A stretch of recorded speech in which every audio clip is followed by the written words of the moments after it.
أعوذ بالله من الشيطان الرجيم. بسم الله الرحمن الرحيم.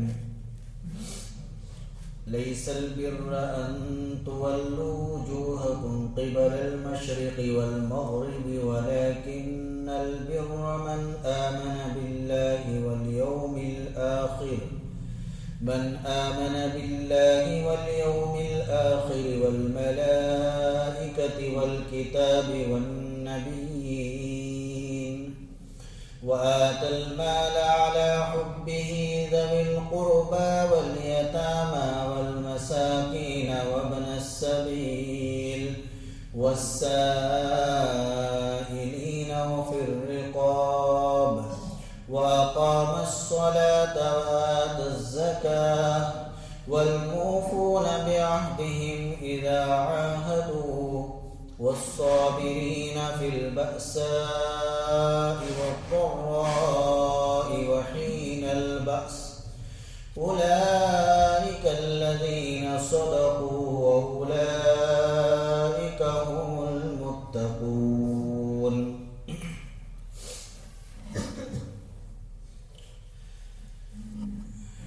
اس آیت شریفہ میں ابواب البر بیان کیے گئے ہیں. نیکی والے کام کیا کیا ہے؟ اللہ پاک نے وہ کام اس آیت شریفہ میں بیان کیے ہیں.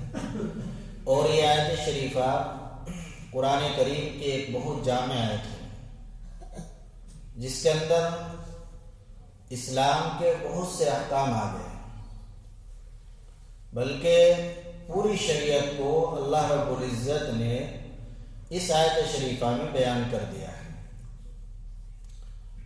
شریعت عقائد کا نام ہے، عبادات کا نام ہے، معاملات کا نام ہے، اخلاق کا نام ہے. تو اس آیت شریفہ میں عقائد کا بیان بھی ہے، عبادات کا بیان بھی ہے اور معاملات کا بیان بھی ہے. اور چوتھا جز ہے اخلاق.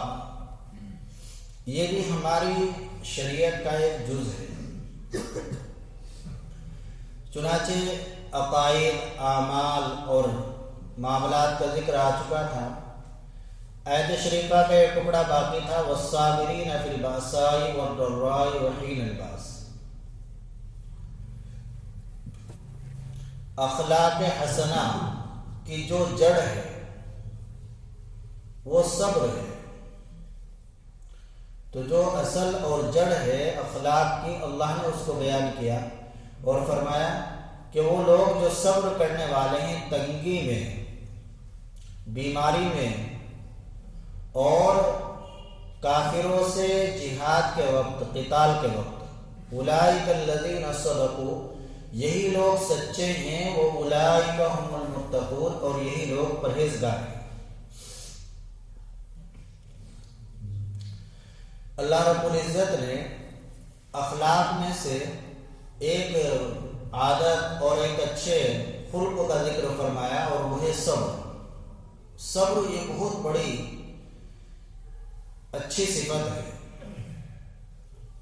صبر کے معنی ہے دوسروں کے سامنے شکوہ شکایت نہ کرنا اور اپنے نفس پر قابو رکھنا. حبس النفس یہ صبر کے معنی ہے. اللہ نے فرمایا کہ جو لوگ بیماری میں صبر کرنے والے ہیں. ایک حدیث قدسی ہے، عبداللہ بن مسعود رضی اللہ تعالیٰ عنہ ارشاد فرماتے ہیں کہ نبی کریم صلی اللہ علیہ وسلم نے فرمایا کہ اللہ رب العزت فرماتے ہیں، اللہ اعلان فرماتے ہیں،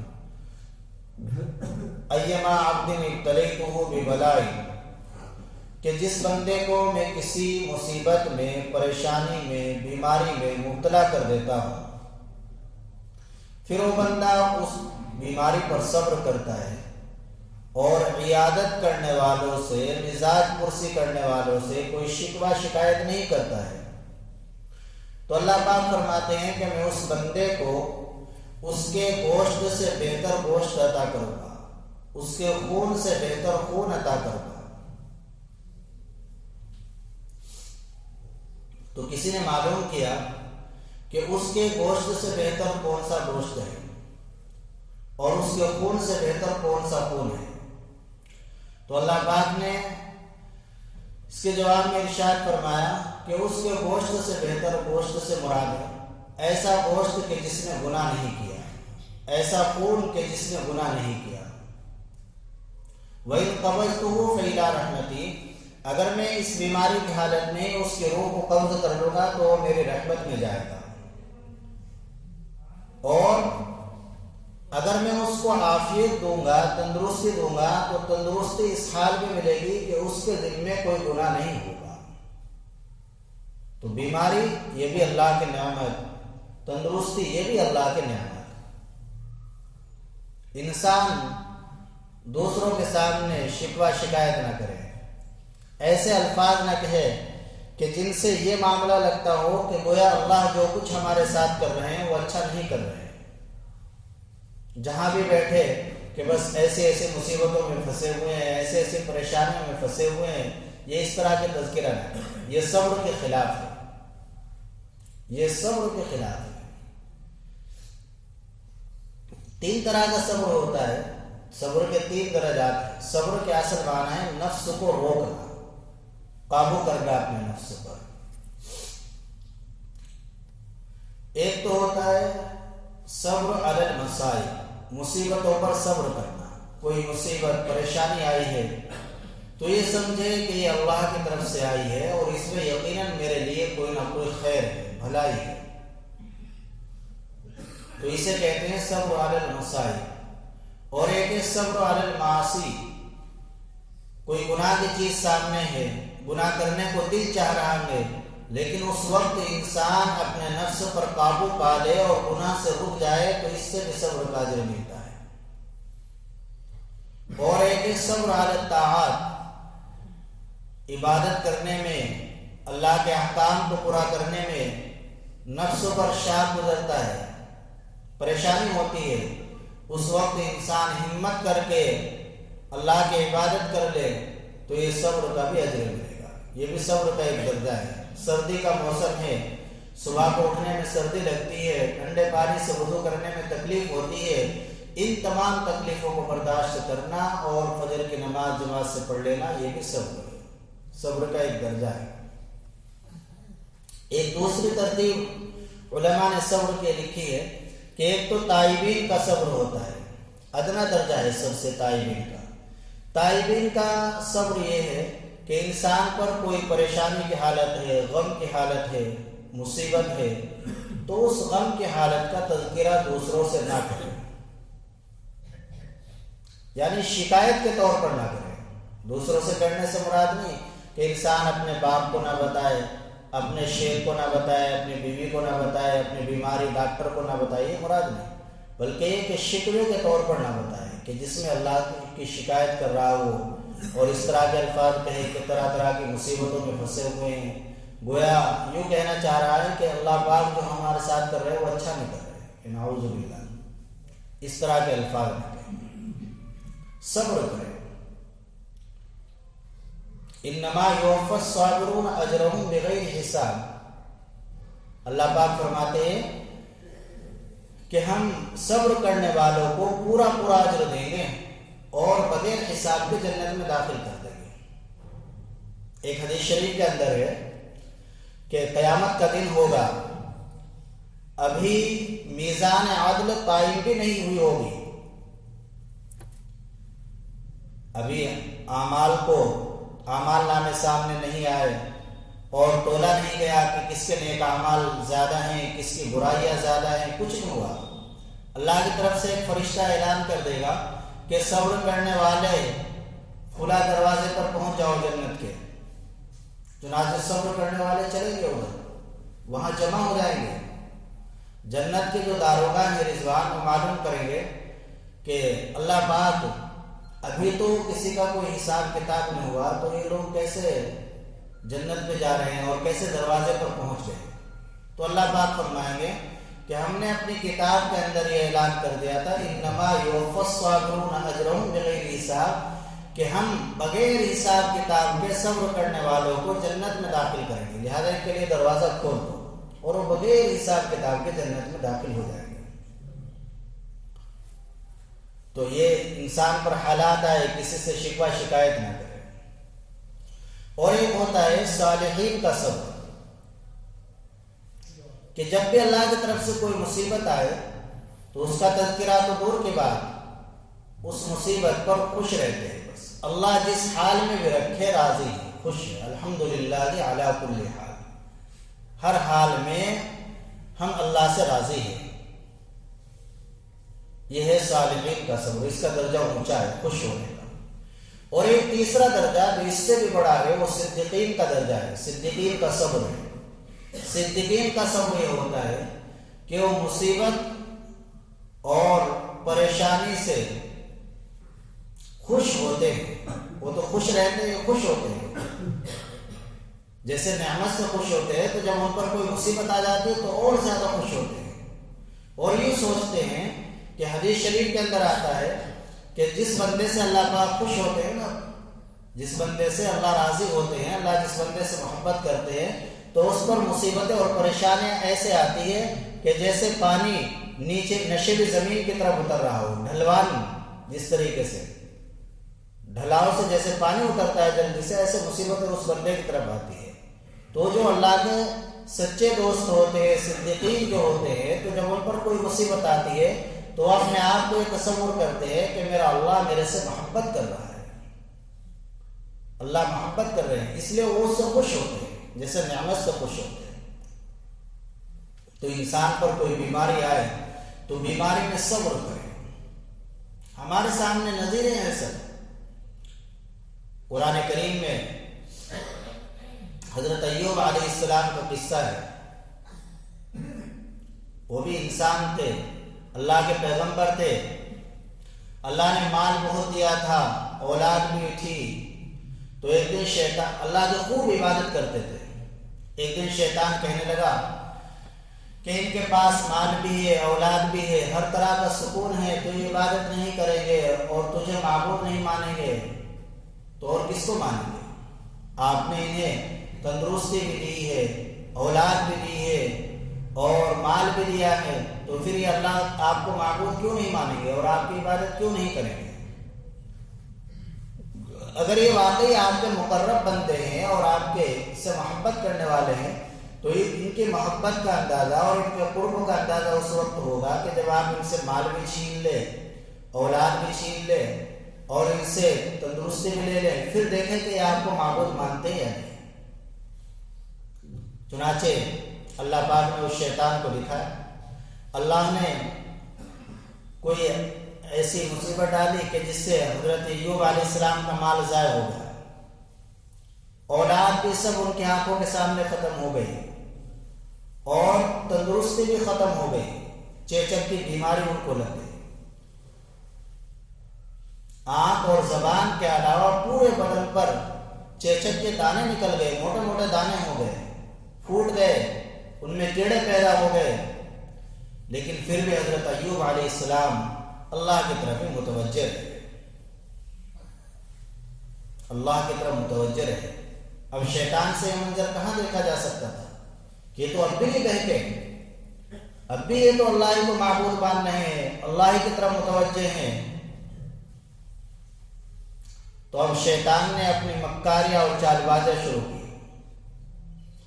حضرت ایوب علیہ السلام پر طرح طرح کی چال بازیاں چلائی، لیکن وہاں نہیں چلی، مایوس ہو گیا۔ تو اب شیطان کے جو چیلے تھے انہوں نے مشورہ دیا کہ مایوس ہونے کی ضرورت نہیں، ہم نے جس طریقے سے ان کے باپ آدم علیہ السلام کو گمراہ کیا تھا عورت کے ذریعے، تو اس طریقے سے ہم ان کو بھی گمراہ کرتے ہیں۔ حضرت آدم علیہ السلام نے جس دانے سے کے کھانے سے منع کیا تھا تو حضرت حوا علیہ السلام کے کہنے سے کھا لیا تھا، تو سب سے پہلے ان کی بیوی کے پاس جاتے ہیں۔ چنانچہ شیطان ایک بزرگ اور حکیم بن کر حضرت ایوب علیہ السلام کی بیوی کے پاس پہنچا اور جا کر بات کی کہ آپ کے شوہر مدت سے بیمار ہیں۔ مفسرین نے لکھا ہے 18 سال کا عرصہ گزرا اس بیماری میں، 18 سال کا، اسی بیماری کی حالت میں 18 سال کا عرصہ گزرا۔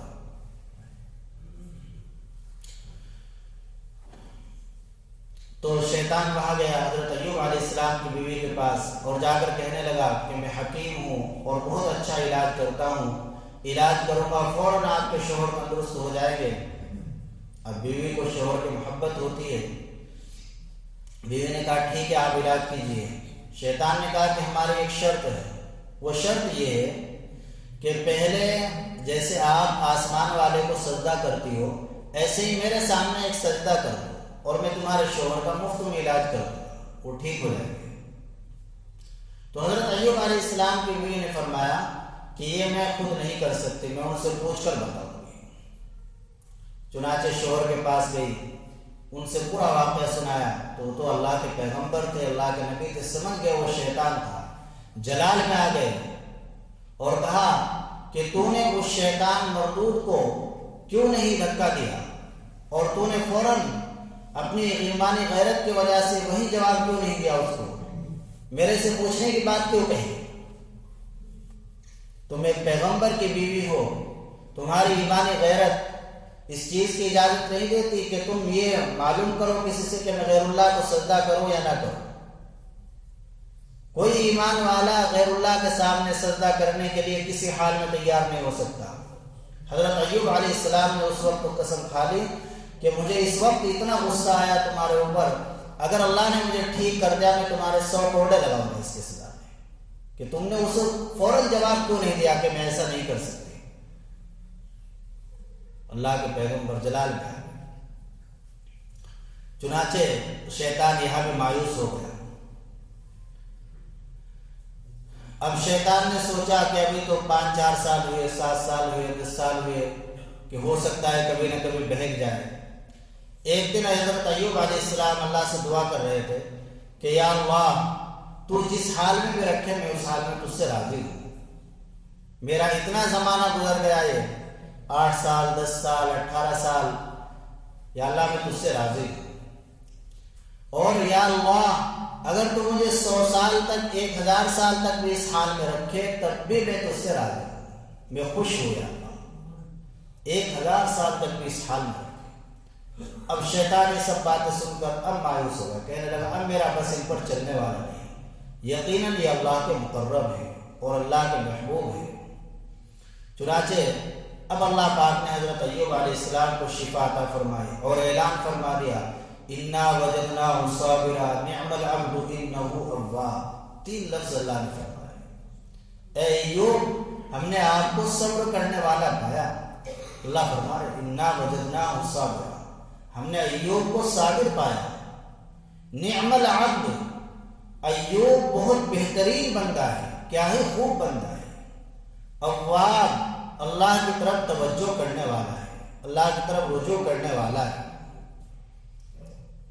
اللہ نے تندرستی دے دی، اب وہ قسم بھی پوری کرنے کی 100 کوڑوں والی، لیکن وہ بھی آخر اللہ کے پیغمبر کی بیوی تھی اور اللہ کی بندی ہی تھی۔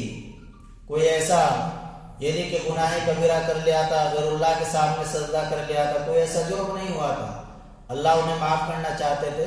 تو اللہ پاک نے اب حضرت ایوب علیہ السلام کو اس کی تدبیر بتائی کہ قسم بھی تمہاری پوری ہو جائے اور بات بھی پوری ہو جائے۔ اللہ نے حکم دیا خود بیدی کا درسن فضرب بھی ولا تحنس۔ اللہ نے فرمایا کہ ایوب جب تم ٹھیک ہو جاؤ تو اپنی قسم اس طرح پوری کر لینا کہ ایک پیڑ سے چھوٹی چھوٹی 100 مسواک کے معنی 100 لکڑیاں کاٹ لینا، ان کو باندھ لینا اور وہ بندی ہوئی ایک بار اپنی بیوی کو مار دینا، تمہاری قسم پوری ہو جائے گی۔ اللہ جب کسی کو معاف کرنا چاہتے ہیں اس طرح معاف کر دیتے ہیں۔ اللہ پاک جب کسی کو معاف کرنا چاہتے ہیں، ایک حدیث شریف کے اندر ہے کہ اللہ رب العزت جب کسی کو معاف کرنا چاہتے ہیں تو اس کے لیے اللہ نظام ہی عجیب غریب بنا دیتے ہیں۔ یہ جو کرام کاتبین ہے جو ہر انسان کے ساتھ فرشتے لگے ہوئے ہیں، جب اللہ کسی کو معاف کرنا چاہتے ہیں کسی کی غلطی کو، تو اللہ پاک بعض لوگوں کے ساتھ ایسا نظام بنا دیتے ہیں کہ جو نیکی لکھنے والے فرشتے ہیں اللہ انہیں تو بدلتے رہتے ہیں، آج اور ہے، کل دوسرا ہے، پرسوں دوسرا ہے، تیسرا ہے، اس کے بعد چوتھا ہے، اور جو گناہ لکھنے والا فرشتہ ہوتا ہے وہ ایک ہی ہوتا ہے۔ تو جب یہ بندہ اللہ کی بارگاہ میں پہنچے گا تو وہ جو نیکی لکھنے والے فرشتے تھے وہ بہت سارے ہو جائیں گے، ہر دن بدلتے رہیں گے، وہ سب نیکی کی گواہی دیں گے، اور وہ برائی لکھنے والا فرشتہ ایک ہوگا، وہ ایک ہی ہوگا۔ تو اللہ پاک فرمائیں گے کہ اتنوں کے سامنے میں اس کی گواہی کا کیا اعتبار کروں، جاؤ میں نے اس کو جنت میں، سب اس کے جو برائیاں ہیں وہ بھی نیکیوں میں تبدیل کر دی گئی۔ تو اللہ کی رحمت تو کہاں نہ ڈھونڈتی ہے۔ حضرت ایوب علیہ السلام جب تندرست ہو گئے تو کسی نے پوچھا کہ اب آپ کو تندرستی مل گئی، آپ اس حالت کو اچھا سمجھتے ہو یا اس حالت کو؟ فرمایا کہ میری جو 18 سال کی پریشانی ہے وہ تو اللہ کے اس فرمان سے دور ہو گئی کہ اللہ نے میرے بارے میں 3 لفظ قرآن کریم فرما دیے، انا وجدناہ صابرا نعم العبد انہ اواب، کہ ہم نے ان کو صبر کرنے والا پایا اور وہ بہت بہترین بندے ہیں۔ اللہ فرما رہے بہت بہترین بندے ہیں، کیا ہی خوب بندے ہیں، اور وہ ہماری طرف رجوع کرنے والے ہیں۔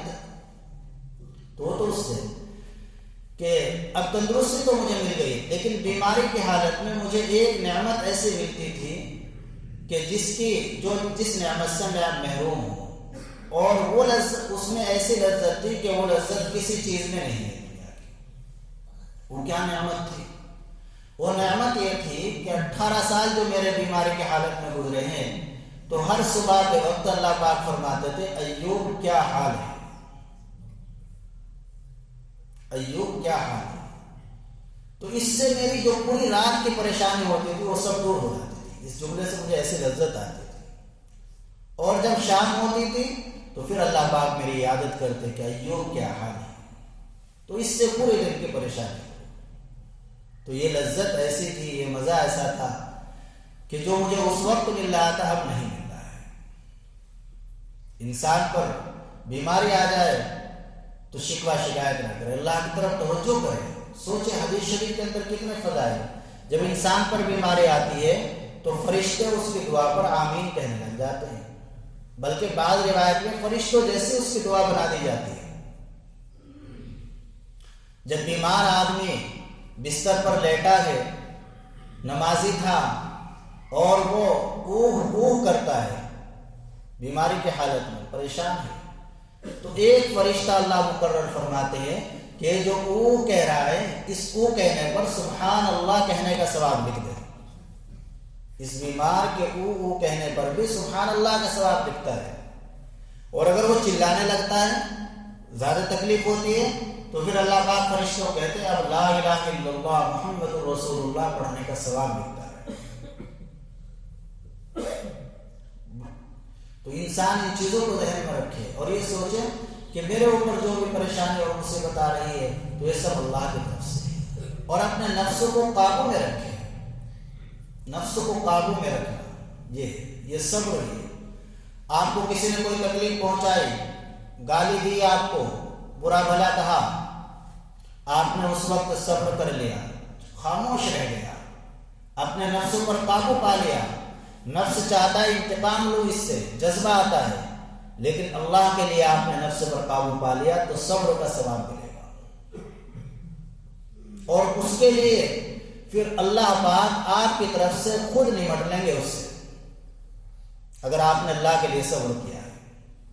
حدیث شریف میں ہے کہ ایک بندہ دوسرے بندے کو تکلیف پہنچا رہا ہے، دوسرا بندہ خاموش ہے، کوئی جواب نہیں دے رہا، تو اللہ پاک خود اس کی طرف سے جواب دیتے ہیں، اللہ پاک خود جواب دیتے ہیں۔ کتابوں میں ایک واقعہ لکھا ہے، ایک بزرگ ایک راستے پر چل رہے تھے، اسی راستے سے دو میاں بیوی کا گزر ہوا جن میں بہت محبت تھی، شوہر کو بیوی سے بڑی محبت تھی۔ کیچڑ بارش کا موسم تھا، سردی کا موسم تھا، تو ان بزرگ کے چپل یا جوتے سے کوئی 1-2 چھینٹ اٹھی اور وہ اس عورت کے کپڑوں پر لگ گئی۔ اب وہ جو اس کا شوہر تھا وہ اس سے بڑی محبت رکھتا تھا، اس نے ان بزرگ کو بہت ڈانٹا، برا بھلا کہا، گالی دی، حالانکہ جلال میں آ کر ان کے ایک تھپڑ مارتے، انہوں نے کچھ نہیں کہا۔ اپنے نفس کو بھی مار سکتے تھے لیکن اپنے نفس پر قابو پایا، خاموشی سے گزر چلتے رہے۔ آگے بازار آیا تو دیکھا کیا ایک بازار والا دودھ کا پیالہ لیے کھڑا ہے، ایک بازار والا دودھ کا پیالہ لے کھڑا ہے، گرم دودھ، سردی کا موسم، وہ دودھ پلایا ان کو بڑے ادب سے احترام سے۔ دودھ پینے کے بعد وہاں سے نکلے دکان سے اور آسمان کی طرف نظر اٹھا کر کہا کہ اللہ تیری شان بھی عجیب ہے کہ کبھی تو تھپڑ کھلائے اور کبھی دودھ پلائے، وہاں تھپڑ کھلایا یہاں دودھ پلایا۔ بس اتنا کہا کہ وہ جو شخص تھا جس نے تھپڑ مارا تھا وہ اپنے گھر میں داخل ہوا تھا، زینے کی ایک دو پیڑھی پر پیر رکھا، ٹھوکر لگی، گرا اور فوراً موت ہو گئی۔ اب وہ بیوی کو خیال آیا فوراً کہ ایک بڑے میاں تھے، ان کو تھپڑ مارا تھا، جاؤ ان سے معافی مانگو، ہو سکتا ہے انہوں نے بددعا کر دی ہو۔ لوگ ان کے پاس گئے، کہا کہ جی اس نے ایک تھپڑے تو مارا تھا، آپ نے جان ہی لے لی، اس کے لیے بددعا کی۔ انہوں نے فرمایا کہ بھائی میں نے اس کے لیے کوئی بددعا نہیں کی، میں نے اس کے لیے کوئی بددعا نہیں کی، بات اصل یہ ہے کہ اس نے میرے اپنی بیوی کی محبت میں مارا تھا، تو مجھ سے بھی کوئی محبت کرنے والا ہے، اس نے میری محبت میں جب اس نے اس کے محبوب کو تکلیف پہنچائی، اس کو مار دیا۔ اللہ تو اصل تو اللہ ہے۔ ایسے ہی امام اعظم ابو حنیفہ رحمۃ اللہ علیہ کا صبر دیکھے آپ، امام اعظم ابو حنیفہ رحمۃ اللہ علیہ کتنے بڑے امام، حسد کرنے والے بھی آپ کے بہت رہے ہیں، مستقل ایک باب ہے کتابوں میں آپ کے حاسدین کا، چونکہ جتنا بڑا آدمی ہوتا ہے تو اتنے ہی اس سے زیادہ حسد کرنے والے، جلنے والے بھی ہوتے ہیں۔ کتابوں میں لکھا ہے نبی پاک صلی اللہ علیہ وسلم سے زیادہ حسد کرنے والے، جلنے والے کسی بھی نہیں ہو سکتے۔ دیکھو آپ کے حاسدین کتنے تھے، مشرکین، منافقین، یہود، عیسائی، سب یہ حاسدین تھے آپ کے۔ تو امام اعظم ابو حنیفہ رحمۃ اللہ علیہ یہ بھی اپنے وقت کے بہت بڑے آدمی، چنانچہ ان سے جلنے والے بھی بہت تھے۔ ایک حاسد، آپ کے والد کا انتقال ہو چکا تھا، والدہ بوڑھی تھی، تو ایک حاسد آیا آپ سے جلنے والا، اور آ کر کہنے لگا کہ آپ کی ماں بغیر شوہر کے ہے، میں آپ کی ماں سے نکاح کرنا چاہتا ہوں۔ کتنا غصہ آیا ہوگا امام ابو حنیفہ، بوڑھی ماں، اور وہ آ کر کہہ رہا ہے میں تمہاری ماں کو بیوی بنانا چاہتا ہوں۔ حضرت امام اعظم ابو حنیفہ رحمۃ اللہ علیہ نے نفس پر قابو پایا اور بڑے اطمینان سے فرمایا کہ بھائی میری والدہ عاقلہ بالغہ ہے، ان کو خود اختیار ہے اپنے نکاح کرنے یا نہ کرنے کا، ذرا میں ان سے معلوم کر کے آتا ہوں۔ حضرت دو چار قدم چلے ہی گئے کہ اس کے سینے میں ایسا درد ہوا کہ فوراً وہیں پر مٹی ہو گیا۔ تو کسی کو کوئی تکلیف نہ پہنچاؤ، اور یہ نہ سوچو کہ اگر وہ ہمیں کوئی جواب نہیں دے رہا ہے تو ہم بڑے خوش ہو رہے، نہیں، اس کی طرف سے جواب دینے والے اللہ ہوتے ہیں۔ ایسی مار پڑتی ہے پھر اللہ کی طرف سے۔ صبر کرو، ہمیں کوئی یہ نہ ہونا چاہیے، معافی کا مزاج بنائے انسان کہ اگر تم ایک مرتبہ نہیں بولو گے میں 2 مرتبہ نہیں بولوں گا، نہیں، تم 1 مرتبہ نہیں آئے ہم 10 مرتبہ نہیں آئیں گے، اینٹ کا جواب پتھر سے دیں گے، یہ سب اسلامی تعلیم کے خلاف ہے۔ ہمیں صبر کی تعلیم دی گئی ہے۔ مصیبتیں پریشانی آئے تو یہ سمجھے اللہ کی طرف سے آ رہی ہے، اللہ کا محبوب بندہ، اللہ محبت کر رہے ہیں۔ ایک واقعہ سنا کر بات ختم کرنا، بڑا سبق آموز واقعہ ہے، اندازہ لگایا آپ کہ اس زمانے کے عورتوں میں اور اس زمانے کے عورتوں میں کتنا فرق ہے۔ ایک صحابیہ کا واقعہ ہے، ایک صحابیہ تھی نوجوان، اور نوجوان صحابی ان کے شوہر تھے، دونوں میں بڑی محبت تھی اور دونوں بڑے حسین و جمیل تھے، بڑے خوبصورت تھے۔ بیوی بڑی مطیع اور فرما بردار تھی، اپنے شوہر کی بہت خدمت کرتی تھی۔ ایک دن ایسا ہوا کہ وہ شوہر کے لیے پانی لینے گئی، اور جیسے ہی پانی لے کے آئی تو شوہر کو دیکھا کہ ان کی آنکھ لگ چکی ہے، ان کو بیدار نہیں کیا، پانی لیے کھڑی رہی۔ گھنٹوں کے بعد شوہر کی آنکھ کھلی تو شوہر بڑے حیران ہوئے، خوش ہوئے کہ ابھی تک تم پانی لیے کھڑی ہے، اور اس وقت جوش میں آ کر یہ کہہ دیا کہ آج تم مجھ سے جو بھی کہو گی وہ میں پورا کر دوں گا، جو بھی آج کام تم مجھے کہو گی میں اس کو پورا کروں گا، یہ زبان دے دی۔ بیوی نے کہا کہ ٹھیک ہے، دیکھ لو آپ کیا کہہ رہے ہو، کہ ہاں جو بھی آپ کہو گے وہ پورا کرو۔ بیوی نے کہا کہ آپ مجھے طلاق دے دیجیے، اور بہت حیران ہوئی کہ طلاق کہ کیا کہہ رہے ہو، کہ نہیں میں کہہ رہا ہوں آپ مجھے طلاق دے دیجیے۔ آپ نے کہا نا جو کہو گی وہ پورا کرو، کہ کیوں آپ میرے سے پریشان ہیں؟ کہ نہیں، میں آپ کو اچھا نہیں لگتا؟ کہ نہیں اچھے لگتے ہو، جو بھی تو خدمت کرتے ہو، میری کسی عمل سے کسی بات سے آپ پریشان؟ کہ نہیں کوئی پریشانی نہیں۔ کہ پھر ایسا کیوں؟ کہ بس آپ نے کہا کہ جو کہو گے وہ کر دوں گا، تو آپ مجھے طلاق دے دیجیے، میرا یہ مطالبہ ہے۔ خوبصورت بیوی، پیار و محبت اور مطیع و فرما بردار، نیک بیوی، خوبصورت بھی خوبصورت بھی، تو کیسے طلاق؟ تو ان صحابی نے کہا کہ اچھا چلو صبح کو نبی پاک صلی اللہ علیہ وسلم کی خدمت میں جا کر یہ بات رکھیں گے، آپ جو فیصلہ فرمائیں گے اس پر راضی ہیں۔ ٹھیک ہے ایسا ہی کریں۔ اب صبح ہوئی، صبح بیوی نے تقاضا کیا کہ چلو نبی پاک صلی اللہ علیہ وسلم کے پاس چلتے ہیں اس بات کو لے کر۔ چنانچہ چل دیے، جا رہے تھے، راستے میں ایک جگہ شوہر کو ٹھوکر لگی، اور ٹھوکر لگ کر وہ گر گئے، ان کے چہرے سے سر سے خون آنے لگا، تو اپنا دوپٹہ پھاڑ کر ان کے خون کو صاف کیا، پٹی باندھی، اور کہا کہ بس اب گھر واپس چلتے ہیں، اب میں طلاق نہیں لوں گی۔ کہ یہ معاملہ کیا ہے؟ پہلے کہہ رہی تھی طلاق لوں گی، اب کہتی ہے طلاق نہیں لوں گی، کہ گھر چلیے، گھر چل کر ہی بتاؤں گی۔ چنانچہ گھر چلے گئے۔ اب شوہر نے کہا کہ اب بتائیے کیا معاملہ، پہلے آپ نے کہا تھا مجھے طلاق دے دیجیے، راستے میں میرا ٹھوکر لگ گئی، خون نکلا، آپ کہنے لگی کہ اب مجھے طلاق نہیں چاہیے، گھر واپس چلیے، تو یہ کیا معاملہ ہے؟ دیکھیے عورت، ایک نوجوان عورت کا ذہن کیسی باتوں کی طرف جاتا تھا۔ ان نوجوان صحابیہ نے کہا کہ آپ نے میرے سامنے نبی پاک صلی اللہ علیہ وسلم کی حدیث بیان کی تھی کہ جو اللہ کے محبوب بندے ہوتے ہیں ان پر مصیبتیں پریشانیاں آتی ہیں، تو میں یہ دیکھنا چاہتی تھی، مجھے یہ تھا کہ کہیں ایسا تو نہیں میں اللہ کے غیر محبوب بندے کے نکاح میں رہ رہی ہوں اور اللہ کا وہ محبوب بندہ نہ ہو، میں اس کی خدمت کر رہی ہوں، تو میں یہ دیکھنا چاہتی تھی کہ تم سے اللہ کو بھی محبت ہے یا نہیں۔ جب تمہارے ٹھوکر لگی اللہ کے راستے میں، ہم تو اللہ کے نبی کی خدمت میں جا رہے تھے، تو میں سمجھ گئی کہ اللہ کو آپ سے محبت ہے، لہذا مجھے آپ سے طلاق نہیں چاہیے۔ ایک بات سن لی اور پھر اسے فٹ کرا کرتے تھے کہ یہ بیٹھ رہی ہے پوری یا نہیں۔ ہم سینکڑوں باتیں سن لیتے ہیں لیکن مسجد تک محدود رہتی ہے، اور باہر جا کر پھر بس ایسے ہو جاتے ہیں جیسے کچھ ہم جانتے ہی نہ ہوں۔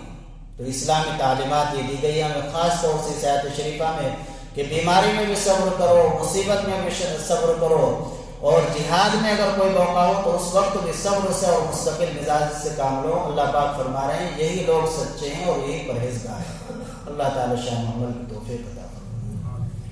اللهم صل على سيدنا وعلى سيدنا مولانا محمد وبارك وسلم۔